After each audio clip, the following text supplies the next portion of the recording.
Jimmy Uso est meilleur que son frère Jay. The Miz est le plus grand méchant de tous les temps. Brock Lesnar devrait faire son retour à la WWE pour venir en aide à Roman Reigns. Dominic Mysterio doit remporter le Money in the Bank et utiliser sa mallette sur John Cena pour devenir champion du monde. Peut-être que vous trouvez que c'est une honte de dire des choses pareilles, ou bien justement vous êtes d'accord avec certains des avis que je viens de donner, et bien si c'est le cas, c'est que vous aussi vous avez des avis impopulaires sur le catch, et ça tombe bien puisque comme chaque mois on va discuter ensemble pour débattre de ceux que je viens de citer mais aussi de plein d'autres. C'est donc parti pour les avis controversés du mois d'octobre 2024. Allez, on commence directement la vidéo avec un avis qui concerne la fin d'année, puisque quelqu'un nous dit « À la WWE, ça manque d'histoire autour de Noël, un calendrier de l'Avent avec des gros matchs, ce serait bien sympa. » Alors, c'est vrai que je suis plutôt d'accord avec cet avis, en tout cas sur l'idée générale, mais en soi, je comprends aussi que la WWE ne fasse pas ce genre de choses, parce que la fin de l'année, c'est aussi les fêtes, Noël, Thanksgiving, etc. Du coup, ils préfèrent donner du repos aux catcheurs et du temps surtout pour voir leur famille, surtout avec la nouvelle direction de Triple H. Et en vrai, j'ai presque envie de dire tant mieux, parce que du coup, ça leur laisse du temps et c'est aussi important. Mais du coup, ne soyez pas non plus déçus, parce que j'ai de quoi compenser, parce que Oli, eux, ils ont bien sorti leur calendrier de l'Avent. Et oui, Oli, vous les connaissez, c'est le sponsor de la chaîne et ils nous régalent encore en cette fin d'année puisque leurs deux modèles de calendrier de l'Avent sont disponibles sur le lien dans la description, sauf s'ils ont déjà été épuisés, auquel cas faudra attendre un petit peu pour les revoir en stock. Mais honnêtement, pour découvrir leurs trois gammes et vous régaler en cette fin d'année, il y a juste pas mieux. Dans le petit comme dans le grand format, vous retrouverez une bouteille en verre en édition limitée et des échantillons des meilleures saveurs des boissons énergisantes, hydratantes et thé glacé. Et dans le grand calendrier, vous aurez même des nouvelles saveurs, des grands pots, des goodies exclusifs, mais aussi et surtout une nouvelle gamme spéciale et inédite. Bref, juste de quoi profiter du mois de décembre comme il se doit. En plus, si vous le commandez dès maintenant, vous serez livré qu'au mois de novembre, ce qui vous évite d'ouvrir des cases à l'avance, parce que moi je vous avoue qu'avec les deux calendriers chez moi, je dois me retenir tous les jours de pas prendre un truc au hasard et le sortir. Et en plus, même s'il y a déjà des réductions sur le site, vous pouvez profiter de mon code MonsieurHawkin pour gagner encore 10% sur votre commande, donc honnêtement, régalez-vous. Après, évidemment, Oli, c'est pas que des calendriers de l'Avent, ils ont toujours leurs produits habituels de leurs trois gammes qui m'accompagnent au quotidien et que vous pouvez aussi découvrir avec le code MonsieurHawkin5 pour 5€ de remise sur votre première commande. Et je les remercie encore une fois de sponsoriser la chaîne YouTube et Twitch d'ailleurs, parce que c'est juste les rois. Du coup, j'ai hâte d'ouvrir toutes les cases des deux calendriers de l'Avent pendant le mois de décembre sur Twitch et Instagram, donc je vous attends là-bas. Et sur ce, je vous laisse profiter de tout ça avec le lien dans la description ou le QR code, pendant que nous on continue de parler des avis les plus impopulaires du catch. Ok, allez, cette fois-ci on peut vraiment commencer avec un vrai avis qui a été donné. Quelqu'un nous dit que Jimmy Uso est tout aussi bon que Jey Uso. Les gens disent que Jimmy est inférieur à son frère et qu'il pourrait jamais faire un aussi beau parcours en solo, alors qu'il pourrait très bien faire pareil, voire mieux que lui. Franchement, là ça va être très simple, je suis juste à 100% d'accord avec cette personne et j'irai même jusqu'à effectivement dire que Jimmy Uso est meilleur que Jay. Alors avant, je le précise quand même, j'ai absolument rien contre Jey Uso, il arrive parfaitement à connecter avec le public, avec son personnage Yeet, etc. Il est champion intercontinental, c'est parfaitement mérité. Par contre, je suis quand même obligé de reconnaître que dans de très nombreux aspects du catch, Jimmy est juste meilleur. Et en vrai, il n'y a pas à aller très loin, il suffit de regarder son match contre Solo à SmackDown, et on peut regarder le match sur l'aspect purement in-ring catch, mais aussi sur l'aspect psychologique, il est largement meilleur que le match entre Jey et Jimmy à WrestleMania 40. Et justement, j'insiste sur le fait que ce soit autant dans le ring que sur le côté psychologique, parce que l'histoire entre Jey et Jimmy, elle aurait dû mener à un match, justement, hyper psychologique, hyper sérieux, avec une histoire très forte, et au final, la majorité des gens, dont moi, ont juste été déçus. Après, c'est sûr qu'il faut pas juste s'arrêter à ça, il y a énormément d'autres éléments à prendre en compte, et encore une fois, je discrédite absolument pas Jey Uso, juste je considère que de ce que j'ai vu jusqu'à présent, depuis qu'ils se sont séparés, Jimmy Uso a pour moi proposé des choses qui m'intéressent plus, et donc oui, j'ai envie de dire que je sais pas s'il existe beaucoup de gens qui considèrent que Jimmy Uso ne fera rien en solo. C'est vrai qu'au moment de la séparation, on a vu Jay beaucoup plus exploser, mais avec son retour à Bad Blood, je pense que Jimmy a de très très belles choses à montrer. Allez, on enchaîne avec l'avis suivant, qui là pour le coup n'a rien à voir avec la Bloodline, Jimmy, Jey Uso, etc. Quelqu'un nous dit que The Miz est le plus grand heel de tous les temps. Alors là, c'est vrai que c'est un petit peu subjectif, parce que c'est comme dire tel gars est le plus grand catcheur de tous les temps. Je vois beaucoup de gens qui mettent ça dans les avis impopulaires. Le problème, c'est que je peux pas vraiment prendre ça parce que c'est... Il y a un côté objectif, évidemment. C'est difficile de dire que, j'en sais rien, Snitsky est le plus grand catcheur de tous les temps, même s'il y a peut-être débat. Mais après, entre les 15-20 meilleurs, c'est difficile de dire lui est objectivement meilleur que les autres. Par contre, en ce qui concerne The Miz, autant je suis d'accord pour dire qu'il fait partie des plus grands heels de la WWE, autant dire que c'est le plus grand méchant de l'histoire du catch, ça me paraît un peu abusé et justement je suis pas trop d'accord. Typiquement, à la WWE, je pense à beaucoup de heels qui sont au moins aussi bons, si ce n'est pour certains à mes yeux meilleurs que The Miz. Je pense par exemple à William Regal qui a eu une période très cool, mais aussi à Chris Jericho par exemple qui en 2008 et jusqu'à peut-être 2011, il te sort un espèce de run vraiment trop cool dans lequel il a un personnage détestable et qu'il joue à merveille. Après, je pourrais aussi citer Edge, qui pour moi, en tant que heel pur avec le côté opportuniste, a réussi à dépasser The Miz. Et l'une des raisons pour lesquelles je dis tout ça, et pour lesquelles, à mes yeux, ces mecs-là sont de meilleurs heels que The Miz, ce qui encore une fois ne veut pas dire que The Miz n'est pas bon, hein, mais le truc c'est que j'ai pas l'impression, à part peut-être pour Daniel Bryan, peut-être que je me trompe, hein, mais en tout cas dans mes souvenirs, j'ai pas l'impression que The Miz, son personnage de heel, est réellement servi à mettre des faces en avant. Alors je sais que c'est pas l'unique but d'un heel, mais The Miz, il a profité de son personnage de heel pour arriver au sommet, etc. Après, il n'y a pas eu ce grand truc comme par exemple, je pense à un JBL. Un JBL, il est heel, il arrive à être détestable, t'as envie de le voir perdre, il perd contre John Cena, derrière ça crée John Cena. C'est pas forcément le seul but d'un heel, mais j'ai tendance à dire que après justement cette mise en avant avec un gros personnage, etc., bah ça vaut le coup d'aller perdre contre le grand face pour permettre aux choses d'évoluer et potentiellement se rediriger vers un personnage gentil ou autre comme a pu le faire The Miz. Après voilà, c'est sûr que c'est débattable, The Miz fait partie des plus grands heels de la WWE, j'irai pas jusqu'à dire que c'est le meilleur, et en vrai, attention, c'est peut-être un avis un peu controversé,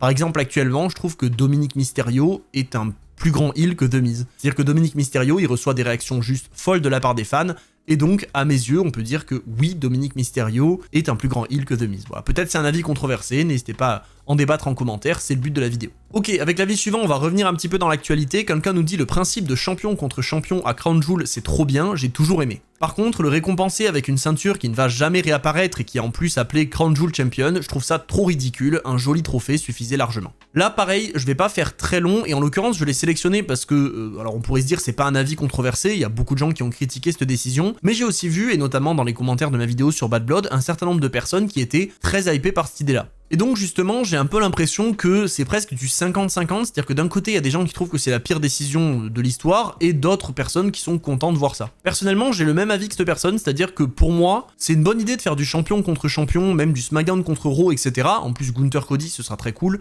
C'est peut-être un peu moins le cas pour Nia Jax contre Liv Morgan, bon, ça on verra. Et en plus, pour moi, ça va très bien à un show qui se déroule en Arabie Saoudite, parce qu'on sait que généralement, on va dire, les histoires principales passent un peu au second plan, hein, c'est là où on a des Roman Reigns contre Logan Paul, etc. Donc pour moi, s'il y a bien un moment pour faire du champion contre champion, c'est Crown Jewel, c'est l'occasion, ça donnera un petit moment dans l'année, etc. Par contre, je rejoins cette personne, l'idée d'une ceinture, ça donne vraiment l'impression dans le catch que c'est un truc qui va être défendu, or là, c'est pas le cas, et je trouve qu'effectivement, un trophée, ne serait-ce que pour l'image, ça aurait peut-être été un peu plus sympa. Après voilà, sur l'idée générale du champion contre champion, moi je fais pas partie des gens qui trouvent que c'est catastrophique, juste l'annonce telle qu'elle était vendue par Triple H à Bad Blood, je m'attendais à beaucoup mieux, donc j'ai évidemment été déçu. Justement, puisque je viens de parler de Bad Blood, on va parler d'une critique qui a été largement émise pour ce PLE, et puis d'ailleurs pour tous ceux de la WWE, quelqu'un nous dit, et justement il nous dit quelque chose de très spécial, les PLE à 5 matchs c'est banger, ça a permis au Weekly de proposer des matchs de qualité. Alors cet avis je voulais absolument en parler parce que justement c'est probablement le plus controversé de la vidéo avec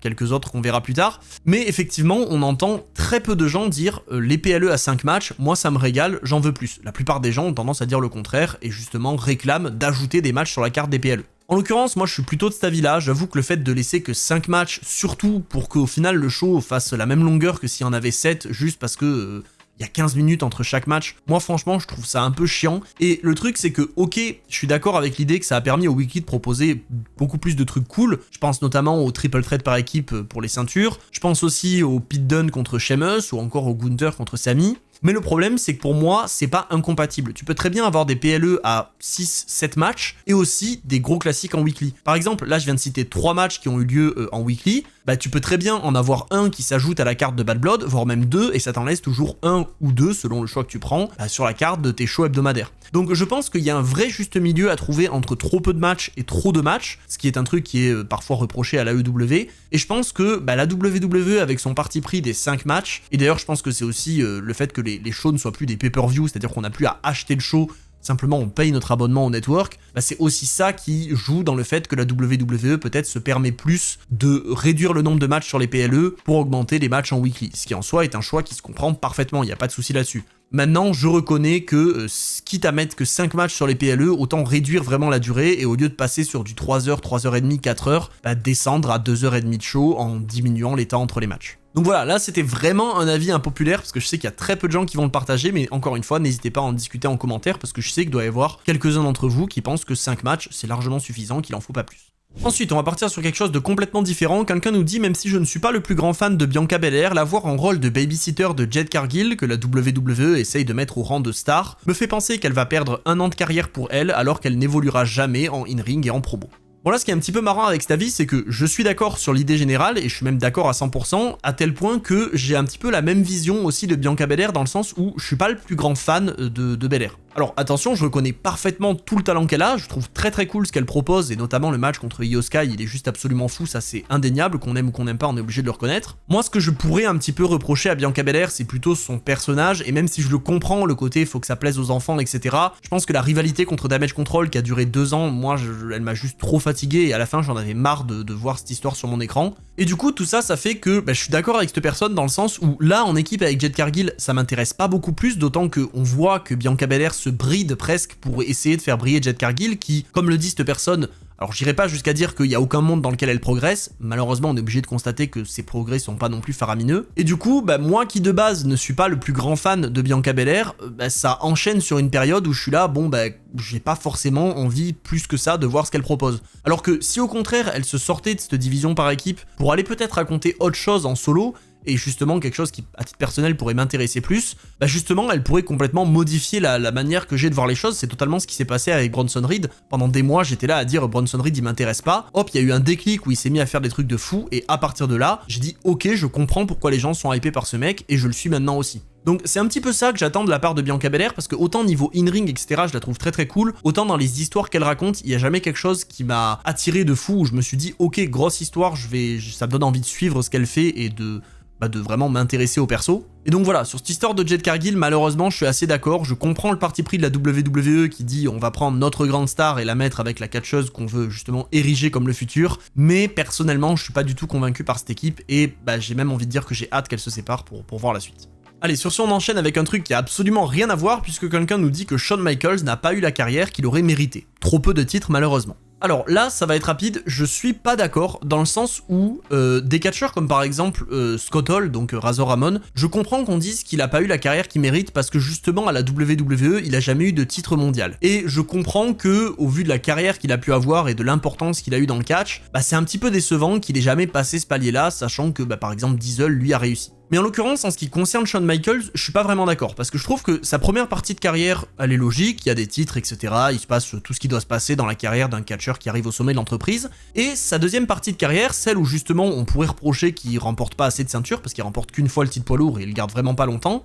je trouve qu'en fait, il a tellement réussi à se rendre intéressant dans cette période qu'il n'avait pas besoin de titre de champion du monde. Et si tu prends par exemple WrestleMania 26, moi quand je vois la carte du show à l'époque, et que même aujourd'hui tu me mets le show, même sans savoir qu'est-ce qui se passe dans les matchs, je suis largement plus intéressé par la rivalité Undertaker-Shawn Michaels que par celle entre Batista et John Cena, ou même celle entre Jericho et Edge, alors que sur le papier, les matchs sont censés te donner plus envie. Mais le truc c'est que justement Shawn Michaels il arrive tellement à raconter des histoires folles et il arrive tellement à mettre de l'intensité dans ce qu'il fait que t'es obligé de t'intéresser à ce qu'il fait même s'il n'y a pas de titre de champion au milieu de tout ça. Et là en l'occurrence je parle de sa rivalité contre l'Undertaker, mais on peut aussi parler de celle contre Ric Flair, contre Jericho, même contre Triple H, même si au bout d'un moment il y a la ceinture, etc. L'histoire en soi sans la ceinture elle fonctionne très bien aussi. Et justement moi je trouve que c'est un très gros point fort de la carrière de Shawn Michaels qui fait que je dirais pas qu'il a pas eu la carrière qu'il mérite, parce que en fait quoi qu'il fasse, il est toujours intéressant, il est toujours le showstopper, Mr. WrestleMania, etc. Tous les surnoms qu'il s'est donné aussi, ça a aidé justement à lui donner cette aura un peu particulière qui lui faisait qu'il n'avait pas besoin de ceinture. Donc voilà, moi je dirais pas du tout qu'il a pas eu la carrière qu'il mérite, je trouve qu'il a eu des titres dans sa carrière, certes il a pas eu autant de ceintures que John Cena, Triple H, etc. Mais justement pour moi c'est une légende qui a eu une carrière différente et qui par un autre moyen que l'amas de ceinture a réussi à se rendre intéressant et à faire partie des meilleurs du catch. Ok, avis suivant, encore une fois, il n'y a pas de transition, ça n'a rien à voir, quelqu'un nous dit beaucoup de personnes critiquent Solo en tant que chef tribal, mais personnellement, je trouve qu'il joue son rôle à merveille. Bon là c'est pareil, je vais pas faire très long parce que je suis parfaitement d'accord avec cette personne, par contre, un truc que j'aimerais préciser, c'est que j'ai l'impression qu'en fait, les gens ont tendance à croire que Solo Sikoa est extrêmement sous-coté par les gens dans le sens où c'est vrai que beaucoup de personnes disent voilà c'est un chef tribal autoproclamé, c'est un chef tribal de Wish, tout ce que tu veux, sauf que pour moi ça c'est pas vraiment des critiques directes envers Solo Sikoa. En soi, cette réaction-là face à Solo, de dire qu'il n'est pas à la place qu'il mérite, que il s'est créé sa propre bloodline pour être le numéro 1 alors qu'il ne l'est pas en réalité, c'est justement tout son personnage. Et justement, pour moi, c'est ce que cette personne dit, c'est qu'il joue son rôle à merveille. Solo Sikoa, contrairement à Roman Reigns, t'es pas censé te dire, ok, lui c'est le chef tribal, c'est le boss. Et justement, ce qui a, entre guillemets, un petit peu modifié le personnage de Roman Reigns et qui a fait que très vite, même s'il était heel, il y a beaucoup de gens qui l'ont apprécié, c'est qu'il avait vraiment ce côté boss final, sans mauvais jeu de mots avec The Rock, mais il avait vraiment ce côté roi du monde qui règne en maître sur la WWE, ce qui a fait qu'il est arrivé à un point où il était juste badass et donc que les gens ont commencé à bien l'aimer. Solo, c'est beaucoup moins le cas parce qu'il n'est pas du tout vendu comme ça, il est vraiment vendu comme le mec que t'es pas censé aimer, qui est un chef tribal autoproclamé, etc. Et donc, la critique de dire il se prend pour celui qui ne l'est pas, elle est légitime. La critique de dire que Solo est nul et qu'il devrait dégager de cette histoire, elle l'est pas parce que, justement, son rôle est très bien joué et c'est pour ça que je suis d'accord avec cet avis. Allez, on arrive dans les quelques derniers avis de la vidéo, et là je voulais parler de quelque chose qui s'éloigne de la WWE. Quelqu'un nous dit « Ça a beau être impressionnant, je trouve que les combats style Ospreay Ricochet, c'est une caricature de l'aspect mise en scène du catch. Ils en font trop et ça devient carrément enfantin. » Alors, je voulais parler de ça parce que c'est vrai qu'on voit très souvent des commentaires sur les combats, en particulier entre Ospreay et Ricochet, comme quoi c'est de la gymnastique, etc., c'est trop chorégraphié. Le truc, c'est que, alors déjà, c'est purement subjectif, c'est-à-dire qu'il y a des gens qui adorent ça, il y a des gens qui détestent, ça c'est chacun son style, il y a des gens qui adorent les combats de big men, il y a des gens qui trouvent ça chiant, il y a des gens qui aiment beaucoup les combats lents avec de la psychologie, il y a des gens qui préfèrent les high flyers, ça c'est chacun ses goûts. Après, sur le côté, ça devient une caricature et c'est trop mise en scène, pour moi justement, c'est ça qui est hyper intéressant avec le catch. C'est qu'en fait, tu peux faire absolument ce que tu veux. Si on prend un exemple que je prends à chaque fois, genre les vrais sports de combat, comme le MMA, la boxe ou les trucs dans le genre, oui, en particulier au MMA, si tu mets un spécialiste en judo contre un spécialiste en Muay Thai, tu vas pas avoir le même combat que si tu mets deux gars qui font du jiu-jitsu en face, mais l'idée générale d'un combat, tu as toujours le droit de faire les mêmes choses, et selon tes capacités, tu vas plutôt aller au sol, ou plutôt envoyer des droites et des coups de pied. Dans le catch, tu n'es pas limité à ça, c'est-à-dire que tu peux vraiment faire tout et n'importe quoi, y compris des choses qui, dans le principe d'un combat classique, n'ont aucun sens. Oui, il n'y a pas de raison d'aller faire des saltos dans tous les sens quand tu peux juste coller une baigne à ton adversaire. Sauf que coller une baigne à ton adversaire, c'est ce qui est le plus efficace pour gagner un match. C'est pas ce qui est le plus efficace pour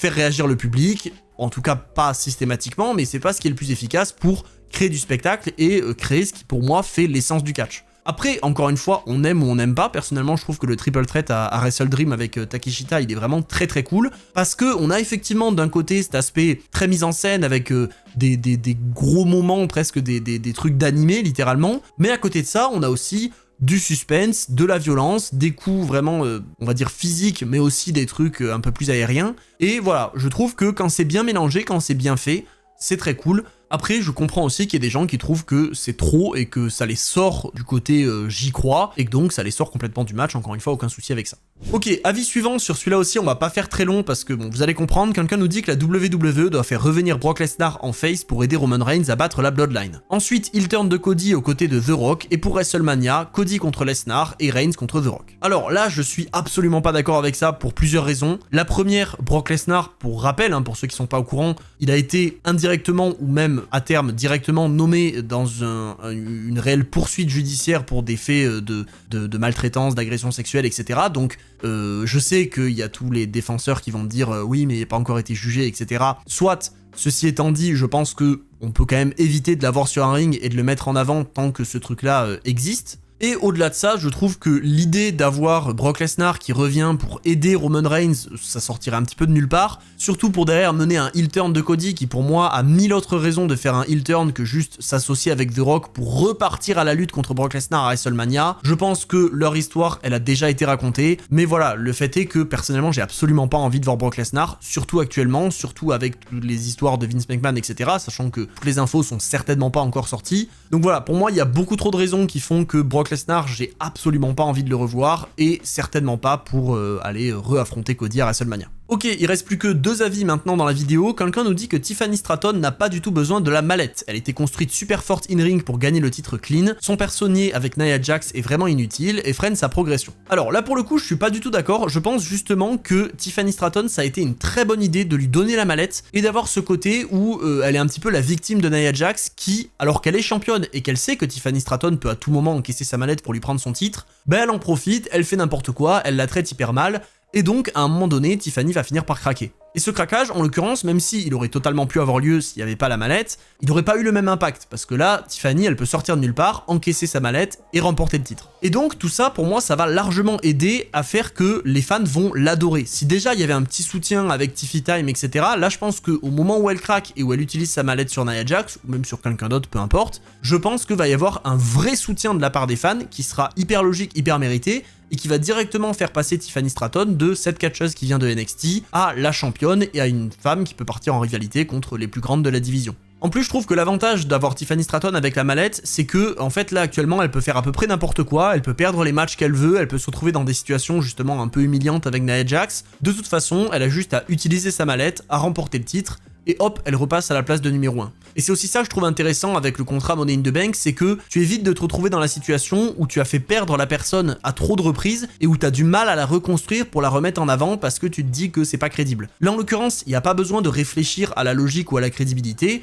Tiffany Stratton, elle encaisse sa mallette, elle peut devenir championne. Donc c'est pour ça que moi je trouve que cette histoire avec Nia Jax, c'est une très bonne idée. Maintenant, évidemment, il faut que ça se finisse bien avec Tiffany qui reprend le titre. Et donc avec tout ça, on arrive au dernier avis de la vidéo. Quelqu'un nous dit que Dominic Mysterio doit gagner le Money in the Bank et cash in le soir même sur Cena, qui bat enfin Gunther après avoir perdu à WrestleMania. Alors, si je comprends bien, l'avis en question, ça voudrait dire que John Cena affronterait Gunther à WrestleMania 41, ce qui est pourquoi pas, c'est une bonne idée. Gunther battrait Cena à WrestleMania, ce qui vraiment le mettrait énormément en avant, donc toujours pourquoi pas. Et ensuite, lors de Money in the Bank, Cena finirait par battre Gunther pour finalement perdre la ceinture à cause de Dominic Mysterio qui encaisserait sa mallette Money in the Bank. Alors j'avoue que dit comme ça paraît complètement lunaire et il y a beaucoup de gens qui vont dire oui bon lâche ça, c'est n'importe quoi, ça n'a aucun sens. Mais, parce que pour moi il y a un mais, bah c'est pas si déconnant que ça. En fait, si la WWE veut faire de Dominic Mysterio le gars le plus haï de tous les temps, on parlait du plus grand heel de la WWE tout à l'heure, bah ils font ça, et là je peux vous dire que ça va gueuler très très fort, et en fait c'est marrant parce que ça gueulera même pas aussi fort que pour des décisions comme Goldberg qui bat The Fiend, ça gueulera mais dans le sens du scénario de la WWE, dans le sens où les gens vont être énervés contre Dominic Mysterio en disant pourquoi c'est ce mec qui a battu John Cena, etc. Et en plus il l'a fait évidemment en utilisant ce fameux contrat qui te donne un match, entre guillemets presque en trichant quoi. Et donc en vrai, je dirais pas que c'est le truc de l'année et qu'il faut absolument faire ça, que c'est le meilleur truc possible, mais j'ai envie de dire pourquoi pas. Et sans même aller jusque là, je trouve qu'un Dominic Mysterio Mr Money in the Bank, ce serait justement assez différent de l'histoire de Tiffany, parce que là on aurait presque un edge, c'est-à-dire un catcheur qui techniquement ne peut peut-être pas battre les plus grands tout seul, mais qui grâce à son contrat le peut, et honnêtement ça colle parfaitement à Dominic Mysterio, et pour lui qui est déjà haï de tout le monde et qui est un très grand heel, je pense que ce serait juste le truc parfait, donc honnêtement c'est une excellente idée. Alors le truc de Cena, Gunther, etc. je sais pas, mais Dominic Mysterio, Mr Money in the Bank, personnellement je signe. Du coup voilà, bah écoutez, c'est tout pour les avis controversés de ce mois d'octobre. Alors encore une fois, il y en avait énormément, donc si jamais je peux pas sélectionner votre avis, c'est soit qu'il a déjà été mentionné dans une vidéo récente, soit que il y en avait trop et que j'ai pas pu tout sélectionner. J'essaye aussi de partager entre ceux avec lesquels je suis d'accord et ceux avec lesquels je suis pas d'accord. Donc comme à chaque fois, si jamais vous avez un avis que vous voulez absolument partager, n'hésitez pas à le faire dans les commentaires. Il y a toujours des gens qui sont là pour vous répondre et débattre. Évidemment, faites-le toujours dans le respect, en ayant conscience que même si vous êtes chez vous derrière votre écran, vous discutez avec quelqu'un qui est bien réel, donc discutez simplement les uns les autres comme si vous étiez, j'en sais rien moi, en train de regarder le show dans la même pièce et que vous débattiez de savoir qui est-ce qui aurait dû gagner, c'est-à-dire calmement, et je pense que tout se passera bien. Sur ce, moi je vais vous laisser là, je remercie encore une fois Oli, le partenaire de la chaîne, n'oubliez pas le lien dans la description, le code promo Monsieur Hawkin et Monsieur Hawkin 5 et les calendriers de l'Avent qui vont vous régaler, je le sais, pour cette fin d'année. Et moi sur ce, je vous attends justement sur Twitch pour ouvrir tout ça au mois de décembre et aussi pour plein d'autres choses. C'était Monsieur Hawkin et on se retrouve très vite pour d'autres histoires.